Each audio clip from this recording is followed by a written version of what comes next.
اهبطوا منها جميعا فإما يأتينكم مني هدى فمن تبع هداي فلا خوف عليهم ولا هم يحزنون.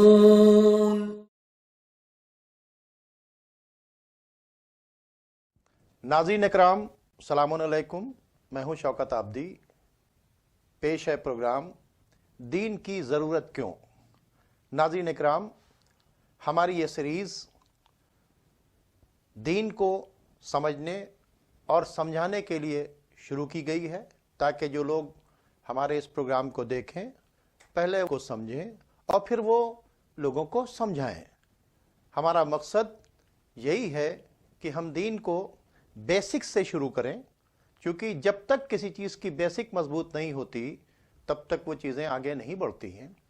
چونکہ پچھلے ایپیسوڈ میں ہماری جو بات تھی وہ رہ گئی تھی، آج اسی بات کو ہم حجت الاسلام والمسلمین عالی جناب مولانا سید صفی حیدر صاحب قبلہ سے کنٹینیو کریں گے تاکہ جو بھی ناظرین اسے دیکھ رہے ہیں وہ فائدہ اٹھا سکیں۔ تو مولانا صاحب، آج بھی آپ کا استقبال ہے اور آپ سے میں چاہوں گا کہ جو ہماری بات رہ گئی تھی کہ دین کی ضرورت کیوں، اس میں آپ نے روشنی ڈالی تھی، لیکن چونکہ وقت ختم ہو گیا تھا تو ہماری مجبوری تھی۔ میں چاہوں گا کہ دین کی ضرورت کیوں ہے اس کو ابھی ہم کنٹینیو کریں۔ بسم اللہ الرحمن الرحیم۔ شروع کرتا ہوں صلی اللہ کے نام سے کہ جو رحمان الرحیم ہے، جس کا رحم اور کرم سب کے لیے ہے، ان کے لیے بھی جو اسے مانتے ہیں اور ان کے لیے بھی جو اسے نہیں مانتے، ان کے لیے بھی جو اس کی بات مانتے ہیں اور ان کے لیے بھی جو اس کی بات نہیں مانتے۔ میں سب سے پہلے عرض کرنا چاہوں گا اور میں اپنے ناظرین کو خوشخبری بھی دینا چاہوں گا کہ ہمارا ہدف لوگوں تک دین کا پیغام پہنچانا ہے۔ تو کیوں ہے؟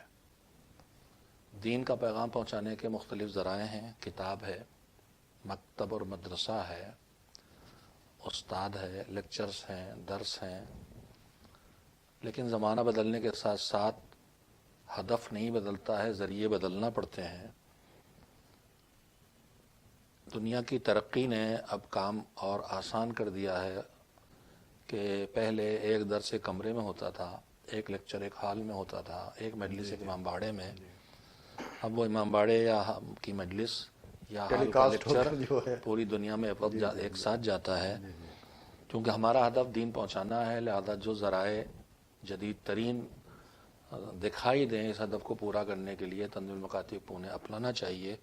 اس لیے ہم نے ایک بہت چھوٹی سے کوشش کی ہے، کم سے کم خرچ کر کے ریکارڈنگ کے لائق اسٹوڈیو بنایا ہے، اور اس میں ہمارے مہربان یہی جناب شوکت صاحب ہیں، جنہوں نے جو بھارتی بھی ہیں، جو عالمی بھی ہیں اور انسانی بھی ہیں، اور اکثر لوگ انہیں نہیں پہچانتے ہیں، جو قریب آتا ہے وہی پہچانتا ہے۔ ان کی مدد سے یہ کام شروع کیا ہے۔ اس چھوٹے سے اسٹوڈیو سے ہماری نیت یہ ہے کہ آج سے برسوں پہلے جب ٹی وی چینلز بہت کم تھے، ہم نے ایک ٹی وی چینل کا پلان بنایا تھا، لیکن اس وقت بھی وہ کروڑوں میں تھا۔ ہمارا بجٹ اب کروڑوں میں آ گیا ہے۔ اس وقت 1.5 سے 2 کروڑ کا بجٹ دکھائی دیا۔ افراد بھی فراہم نہیں ہوئے۔ ہم گلدستہ سجانا چاہتے تھے لیکن ہم نے فائل ڈاز میں رکھ دی کہ ہمارے بس کا کام نہیں۔ الحمدللہ ٹی وی چینلز بھی ہیں، دوسری چیزیں ہیں۔ ہم نے دیکھا کہ اس وقت ٹی وی چینلز کے کھولنے کی ضرورت نہیں ہے، بلکہ ٹی وی چینلز موجود ہیں، انہی سے مدد لینے کی ضرورت ہے دین کا پیغام پہنچانے کے لیے۔ دین کا پیغام سب پہنچا رہے ہیں لیکن سلیقے الگ الگ ہوتے ہیں۔ ان چینلز پہ بہت کام ہو رہا ہے لیکن ایک نئے سلیقے سے شاید اور کام پہنچے۔ ہماری نیت یہ ہے کہ ہم ٹی وی چینلز تک اس کو پہنچائیں، اس کے ساتھ ساتھ یوٹیوب پر اور دوسری جگہوں پر تنظیم مکاتب کے چینلز بنے ہیں، ان کو اور ڈیولپ کر کے بھیجائیں۔ کیوں؟ مسئلہ یہ ہے کہ کیوں، یہ کون سی بڑی خدمت ہے؟ آپ غریبوں کو روٹی بانٹیں، کمبل دیں، بیماروں کو علاج کرائیں۔ اگرچہ تنظیم مکاتب یہ سب چھوٹے پیمانے پہ کر رہا ہے، لیکن یہ دین پہنچانے کی مہم کیوں؟ تو میں پہلا جواب اس کا دوں گا یہ کہ ہمارا دین نے، ہمارے رہبروں نے، ہمارے اماموں نے، ہمارے پیغمبر صلی اللہ علیہ وآلہ وسلم نے ہم کو ایک جو زندگی کا سلیقہ سکھایا ہے، وہی جو اب آپ نے پچھلے گفتگو میں فرمایا تھا کہ وے آف دین جو ہے پارٹ آف لائف نہیں، way of way life. Of life ہے، سلیقہ زندگی ہے، طریقہ زندگی ہے. تو اس طریقے اور سلیقے میں ایک چیز یہ بھی سکھائی ہے کہ جو اپنے لیے اچھا سمجھو وہ دوسروں کے لیے بھی اچھا سمجھو، اور جو اپنے لیے خراب سمجھو وہ دوسروں کے لیے خراب سمجھو. تو ہماری سوچ یہ ہے کہ دین میرے لیے اچھا ہے، دین میری زندگی کی ضرورت ہے، دین کا نہ سمجھنا یا دین سے دور ہونا مجھے تباہ کرتا ہے. تو چونکہ میری اور آپ کی سب کی سوچ یہ ہے کہ دین انسان کی ضرورت ہے، تو جو ہم نے اپنے لیے اچھا سمجھا ہے وہ آپ تک پہنچانا چاہتے ہیں. ہم یہاں کسی کا مذہب چینج کرانے نہیں آئے ہیں، ہم کسی کا دین بدلوانے نہیں آئے ہیں. ہم جو اپنے لیے اچھا سمجھتے ہیں وہ سب تک پہنچانے آئے ہیں. جسے لگے گا کہ یہ بات اچھی ہے وہ اس بات کو قبول کر لے گا، اور جسے نہیں اچھا لگے گا وہ ریجیکٹ کر دے گا. اور میں یہاں پر کہوں گا آپ سے کہ کوئی ہم لوگ ایسی راہ بھی نکالیں کہ ہماری اس گفتگو پر اٹھنے والے سوالات جو ہمارے سامعین کے ناظرین دماغ میں آتے ہیں وہ ہم تک پہنچے. بہت اچھی بات آپ نے کہہ دی. ناظرین اکرام، مولانا صاحب نے ایک میسج دیا، میں کنٹینیو کروں گا. بہت اچھا میسج دیا. ایسا کریں گے کہ ہم اپنے کانٹیکٹ نمبرز دیں گے، ٹھیک ہے؟ اس میں آپ کے ذہن میں اگر کوئی سوال آتا ہے، ٹھیک ہے، ہمارے پروگرام کو دیکھنے کے بعد، یا آپ یہ چاہتے ہیں کہ اس کو پروگرام کو اور خوبصورت اس ڈھنگ سے بنایا جا سکتا ہے، تو آپ اپنی رائے بھی بھیج سکتے ہیں، اپنے سوال بھی بھیج سکتے ہیں، تاکہ جو کام ہو رہا ہے وہ سب کی کوششوں سے بہتر کام ہو. مولانا صاحب نے ابھی تھوڑی سی بات چیت کی تھی، میں بتا دوں کہ میں نے بھی یہ کوشش کی تھی جب black and white television آیا کرتا تھا. اس وقت میں نے اس چینل کے کنسپٹ کو سوچا تھا، اور میرا مقصد تھا کہ امام بارگاہ اور مساجد سے باہر اس پیغام کو لے جایا جائے. میں نے اس پہ بہت کام کیا، بڑے پروجیکٹ بنائے، بہت سے لوگ آئے. میں نے اس کا نام رکھا تھا اثر ٹی وی، لیکن میں نے اس کو کاٹ کر دے دیا کہ بھئی آپ اس کو لیجئے، اس کو کیجئے. میں نے چاہا کہ وہ لوگ جن کے پاس اتنی استطاعت ہے وہ اس کو کریں. یہاں تک کہ میں نے اپنی پوری لائف ڈیووٹ کرنے کی بات چیت کر دی تھی. پروردگار کا کرم ہے کہ تنظیم المکاتب نے اس بات کو کہا کہ ہم اس کو کرنا چاہتے ہیں. ہم نے کہا بہت اچھی بات چیت ہے، مل جل کر ہمیں لوگوں کو جہنم کی آگ سے بچانا ہے، مل جل کر ہمیں لوگوں کی زندگی کو صحیح کرنا ہے. یہی وجہ تھی کہ دین کی ضرورت کیوں، دین فہمی کسے کہتے ہیں، ان ساری ڈیٹیل میں ہم آگے جائیں گے. ابھی ہم جو بات کر رہے ہیں دین کی ضرورت کیوں، اس کو ہی ہم چاہیں گے پہلے لوگوں کو سمجھ میں آنا کسی چیز کی ضرورت کیوں. جی، اس سلسلے میں جو ہم لوگوں نے پچھلی بار گفتگو کی تھی کہ دین کی ضرورت دو وجہیں بڑی ہیں. ہمیں آگے بڑھنا ہے، اوپر جانا ہے، ترقی کرنا ہے، تنزلی اور تباہی سے بچنا ہے. انسان جب ہم کھڑے ہو، پتھر نہیں ہیں، ہم درخت اور جانور بھی نہیں ہیں کہ ہماری ایک لمٹ ہو.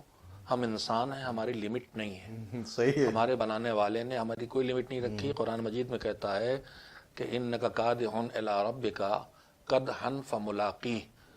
تم زحمتیں اٹھا کے، طاقت خرچ کر کے، پوری کوشش کر کے ہمیشہ اپنے رب کی طرف مشکلات کا مقابلہ کرتے ہوئے بڑھتے رہو گے، یہاں تک کہ اس سے مل جاؤ گے. مل جاؤ کا مطلب یہ نہیں ہے کہ ہم اس کے اندر سما جائیں گے، ظرف اور مظروف والی بات نہیں ہے. یعنی وہ کمال ہی کمال ہے، وہ علم ہی علم ہے، وہ پاور ہی پاور ہے، وہ عدالت ہی عدالت ہے، وہ رحمت ہی رحمت ہے. تم کوشش کر کے آگے بڑھو گے تو علم ہوتے جاؤ گے، پاور بڑھتا جائے گا، رحمت بڑھتی جائے گی، حکمت بڑھتی جائے گی. تم انسان بنو گے جو انسان جس کو اس نے کہا تھا انی جاعل فی الارض خلیفہ. اللہ نے اپنے کمالات کا مظہر انسان کو بنانا چاہے، صلاحیتیں دی ہیں، تمہیں کوشش کر کے وہاں تک پہنچنا ہے. تو یہ انسان ہے جو آگے جا سکتا ہے اتنا، اور جتنا آگے جائے گا ترقی کرے گا. اگر ترقی نہیں کرے گا تو پہلی بات ہے رکا رہے، وہ بھی ناکامی ہے. مولا کائنات نے کہا ہے تم اپنے 2 دنوں کو جوڑو، کل کا دن اور آج کے دن. اگر کل کا دن آج کے دن سے اچھا تھا، آج کے دن کل سے برا ہو گیا، تم نے کچھ اچھائیاں جو کل کی تھیں آج چھوٹ گئیں، کچھ برائیوں سے بچایا تھا آج اس سے نہ بچا سکے، تو یہ تو تباہ ہو.